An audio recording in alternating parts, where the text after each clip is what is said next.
இப்போ நாங்கள் இருக்கிற இடம் பார்த்தீங்கன்னா அழுதாமலையோட உச்சிக்கு வந்திருக்கோம். ரொம்ப கஷ்டப்பட்டு தான் இப்போ அழுதாமலை உச்சிக்கு வந்திருக்கோம். இந்த இடம் வந்து கல்லிடம் குந்துன்னு சொல்லுவாங்க.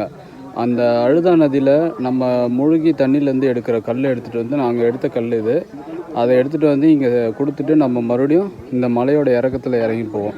இப்போது அழுதாமலையோட ஏற்றம் ஏறியாச்சு. இப்போ இறங்குற பாதையை நோக்கி போக போகிறோம். ஸோ அது எப்படி இருக்கும்னு தெரில. இதுவே ரொம்ப கஷ்டம்.